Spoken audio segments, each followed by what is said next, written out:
And okay, I look at that my Gucci, it's all about that time. Yeah, look. Looking at my Samsung, it's about that time, y'all. It's about that time. Another episode.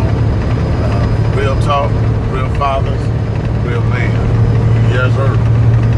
I'm here, I'm there, I'm big back bank, I'm everywhere. Yes, sir. Yes, sir. It's time. Behold, how good and how pleasant it is, brothers and sisters, to dwell together in unity. This is the day that the Lord has made. I will, most definitely, I will rejoice and be glad within it. I can do all things. Christ that strengthens me. Well, y'all, today we're going to continue to talk about this midlife crisis thing, and reveal some things about me that I never revealed to anybody outside my circle.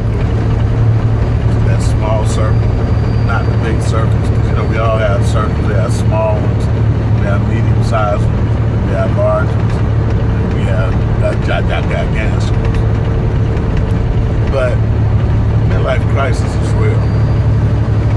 I know in the first couple of days of this week, it seems like I was making light of it, but I put on my serious cap because midlife crisis is real. And midlife crisis can actually start 30 years old. Midlife crisis can start when you're 25. What it is like I said yesterday, is that point in your life when you just like, man, life is just made a drastic change, Now that life done made this drastic change,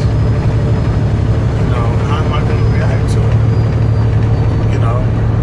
I go to work, I'm not happy. I come home, I'm not happy. What am I doing wrong?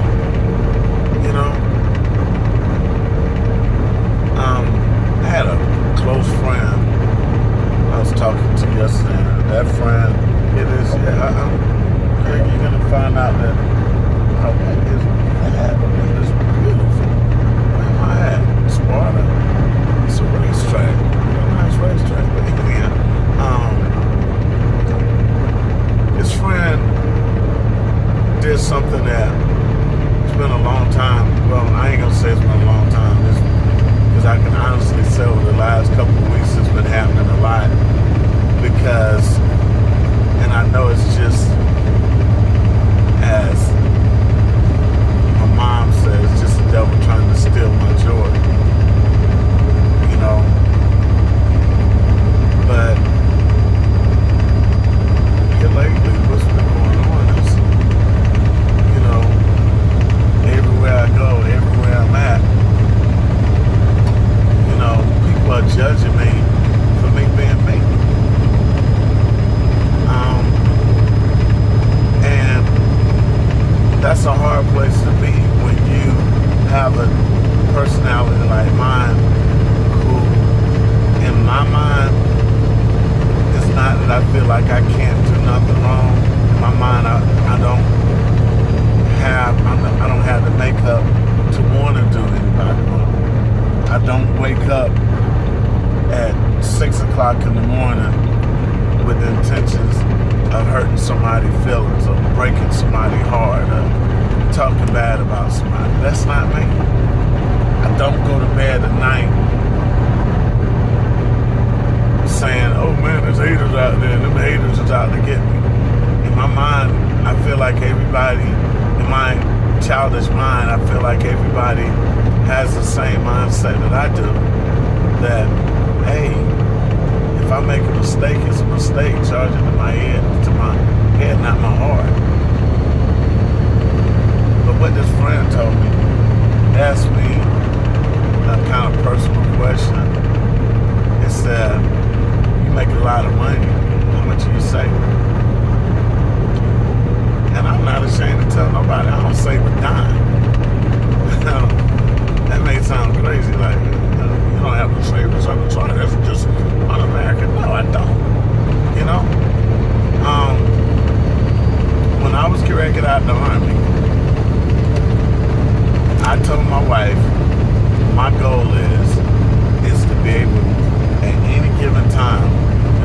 live off my retirement. I would never have my bills override my retirement. I'm gonna hold this real quick, y'all hang with me. We're going through construction area. And I love when cars do that. They see big signs 3 miles back saying that the lane ends, and then what they trying to do, like, hey, I'm gonna speed up and I'm gonna cut this truck off. No, you're not gonna cut me off.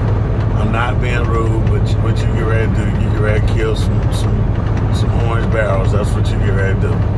You get ready to tear some barrels up just because of the simple fact you ain't had the patience to slow down and get behind the big truck. But ain't I diverse.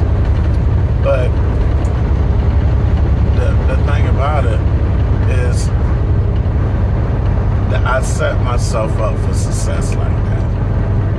And at one time, I was working a job that I was barely making any money. I worked a 40-hour week. And, you know, I look back now and be like, man, dude, really? But during that time, I was happy. I was off every weekend, and I worked this great shift. I started off, I went to work at 11 o'clock, and I got off. I went to work at 11:30, and I got off at 8 o'clock every night. Who wouldn't love that job? Okay? You know, and for the most part, usually by 7:30, I was through with my job. But then, they couldn't keep a supervisor. So what they did, they said, well, hey, I tell you what, this is what we're gonna do.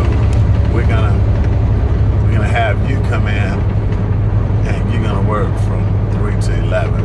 And then that way we always have somebody with some common sense here. And we don't leave these yahoos there by themselves. Even though I wasn't a supervisor, I was just a responsible adult that they gave a key.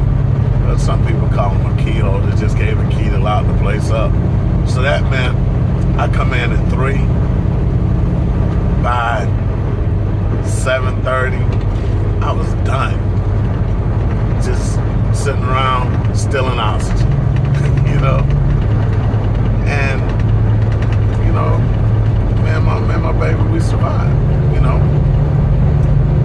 And then people look from the outside and they say, well, like, you know, hey, I know he's making a lot of money, so I wonder what he's doing this money. You know what I'm doing with my money?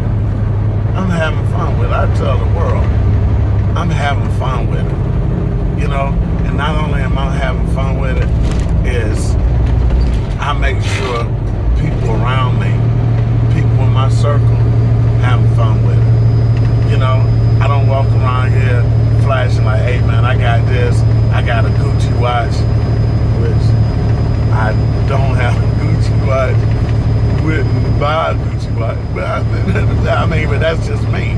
I'm not a just flashy dude. That's not my midlife crisis, you know.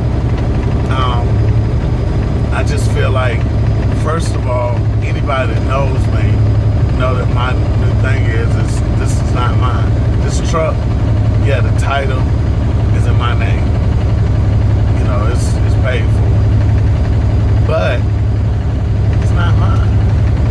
You know, cars I drive, they're not mine. You know, even motorcycles, it's not mine, dude. Everything we have, God just loaned it to us. It's just on loan from God to us. So if we trust and believe in God, what do we need to save for?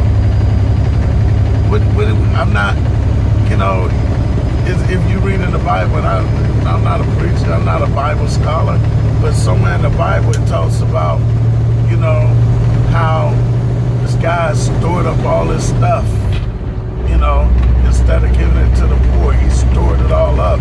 And then when it came time for him to use it, it was ruined. You know, so it goes back to what I was talking about yesterday. People live. You won't have a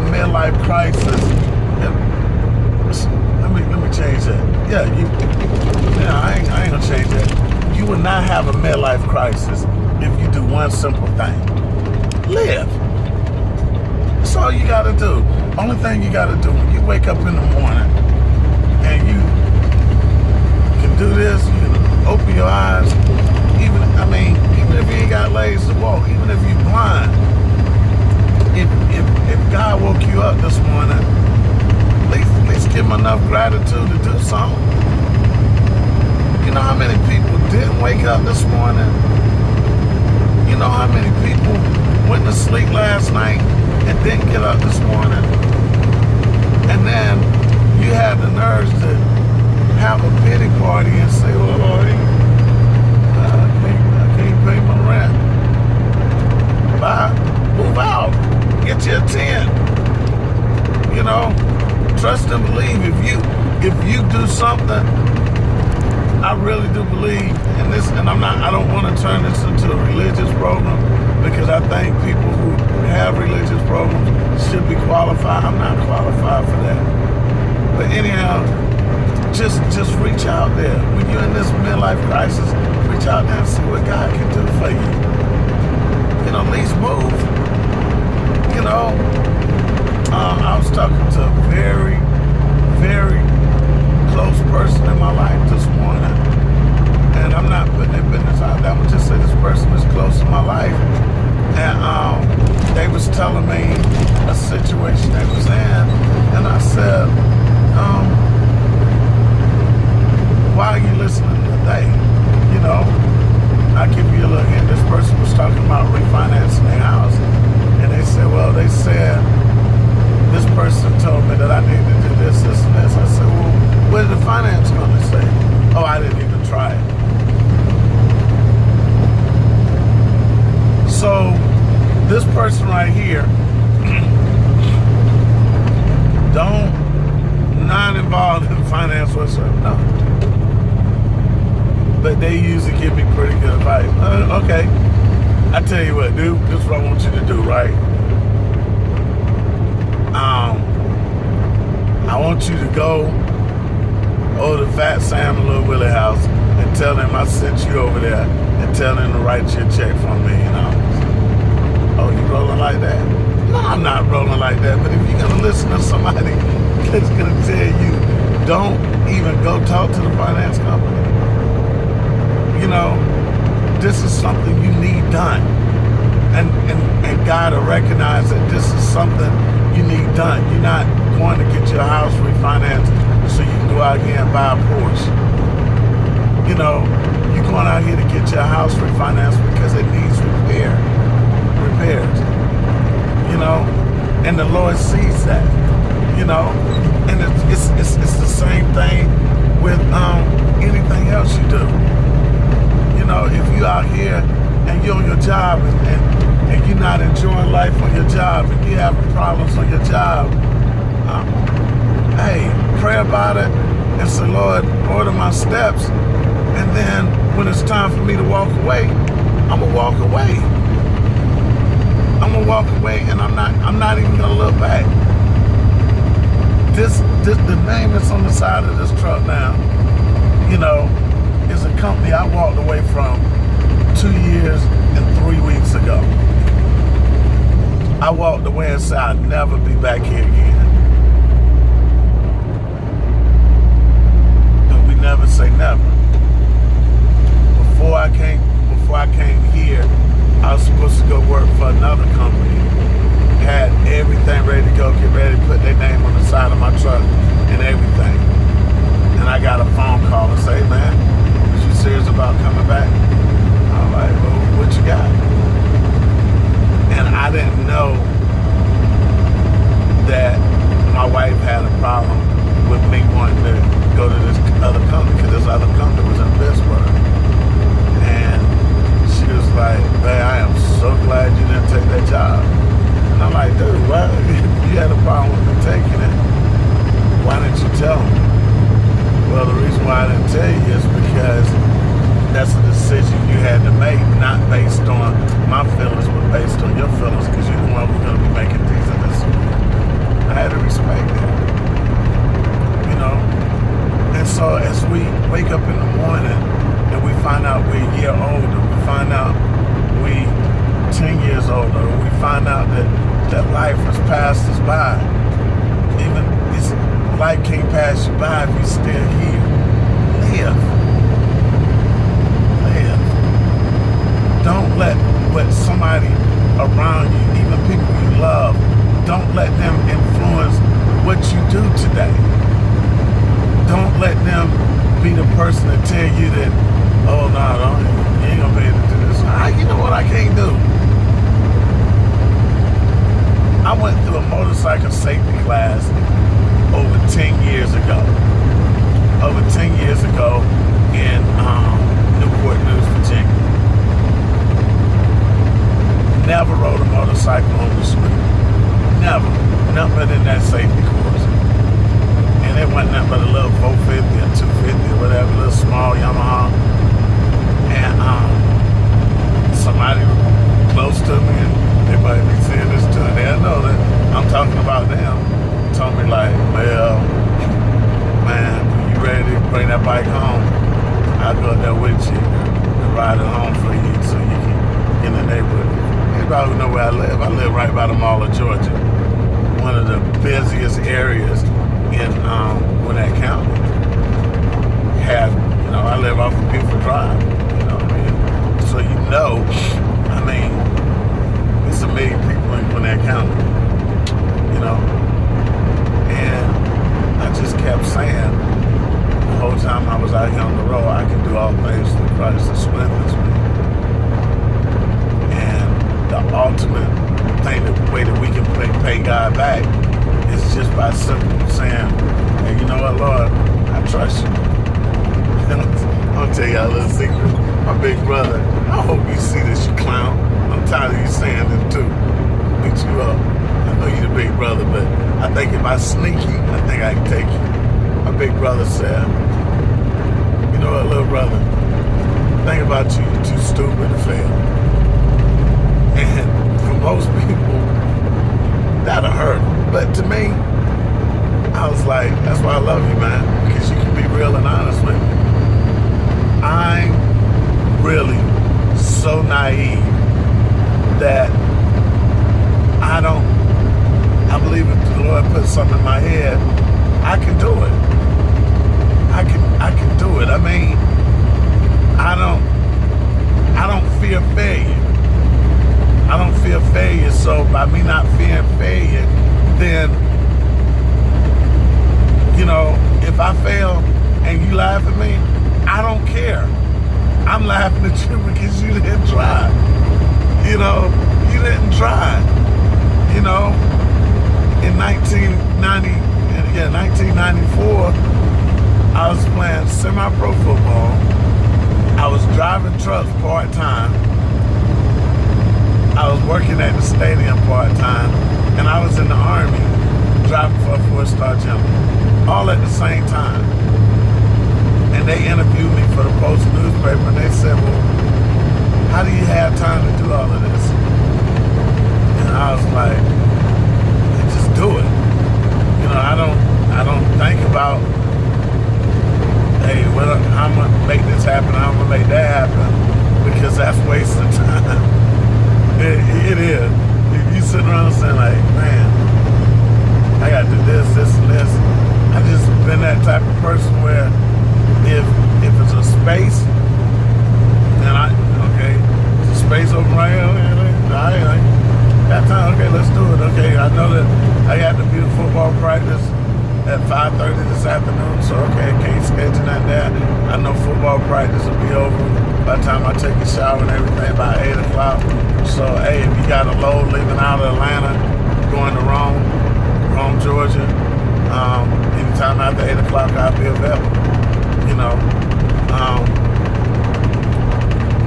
During baseball season, I used to love working in the stadium. Hey, if the Braves has got a homestand, hey, look, the Braves is in town this weekend, so, I'm not going on the truck,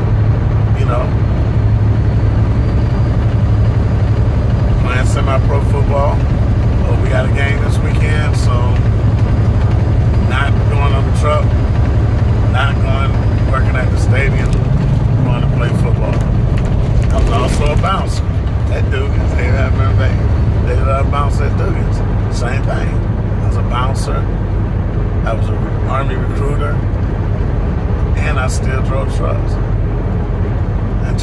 could say, well, how'd you do that? Well, how I did it is because failure is not an option.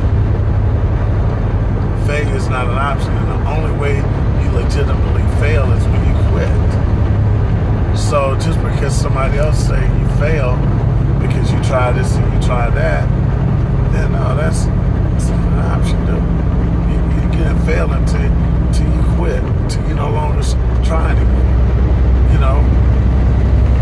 And so that's why people look at people like me and say, oh, well, he's going through a midlife crisis. Listen, and then here's another thing that people look at. And I'm getting ready to piss a lot of people off with this. But hey, you know, this life, I tell you, we're going to keep it real, cuz. These last 10 minutes, I'm going to tell you the straight up truth. The average woman, not the average woman, the average person is not gender related, because it's just like with guys. When somebody leave you, it's time for them to go, cuz. It's time for them to go. Get it out of your head, whether somebody died, whether somebody finds somebody else, whether somebody just up and just, hey, I'm going to find myself and I'm going to join the Merchant Marines. When they leave, it's their time to go. Get over it. It has nothing to do with their age.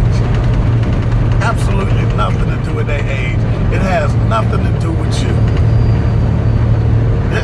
I am so frustrated. That's one thing that frustrates me about people in general. If somebody leave you, why are you mad? They time has elapsed in your life. Trust and believe. You know, don't say, oh, he's going through a midlife crisis. He went and got a younger girl. What if he went and got an older girl? What? Oh, she going through a midlife crisis. She a cougar now. Okay, what if she would have went and got somebody her same age? Would she still be going through a midlife crisis? And, you know, yeah, I'm going to say this because I said if I wasn't on this, oh, she ain't up with old hoe. She done gone out here and she done left that guy. He treated her good. But first of all, you don't know what went on in their bedroom. You don't know what went on in their house. Only thing you know is she decided to leave. And the reason why she decided to leave because their relationship was ran its course. As I look around, and like I said the other day, more relationship ends after the 20-year mark than any other time now. So you look at this and you be like, man, you know, what it is, you know, that guy going through that midlife crisis, and he'll see. No, he won't see. Oh, she'll see, but good things. No. Get it out your head, people. It ain't no midlife crisis. Get it out your head. When that person leave, they gone. Accept the fact that they gone. You know, I understand you want to cry. I understand you want to mope around. That's fine. That's fine. Cry, go in the bathroom, wash your tears, and then come out and say, well, hey, it was real, it was fun, but now I gotta run. You know, and start your life over again. Don't start your life over again. Turn the page. Go to the next chapter. Accept the fact that that person is not in a midlife crisis. That person just ran their course with you. If it was God's willing for you to live and die with that person, then he would have took both of y'all at the same time. And it happens all the time. But sure as grits ball in the morning, you got to listen to me like Moses listened to the burning bush. When somebody leaves, it's not a midlife crisis. It's not a midlife crisis. When somebody go out here and buy a sports car, it's not a midlife crisis, people. You know, when a guy all of a sudden decides he want to come to a new beach, it's not a midlife crisis. 9 times out of 10, something that's been working in this person's mind their whole life, but they never had the courage to do it. But what time does, time brings on courage. Time brings on courage. You know, once you realize that, you know, it's a song that we used to sing, and it says how you know, I lost some friends along the way, you know, but it also says if I lost them, but my friends in him, I got friends, and I hope they get a chance to see this. Gonna shout out like my boy Sam Manning, James Jesse, you know, Craig Harrison, you know, Rodney Morgan, you know, Richard Lazard, you know, I got, you know, Daniel Thomas, Adrian Thomas. I can go on and on. Friends that they know, them jokers know. I probably don't. And like Jesse, for instance, I haven't talked to Jesse in 2 years when my granddaughter died. I picked up the phone, well, just out of the blue, Jesse called me. Hey, what's going on, man? I just seen something on Facebook. What's going on? And I told him. He said, what can I do for you? I was like, man, I just don't know. And he said, just let me know when the memorial ceremony and everything, and I'm gonna be there. And he was there with me, and he was there for me.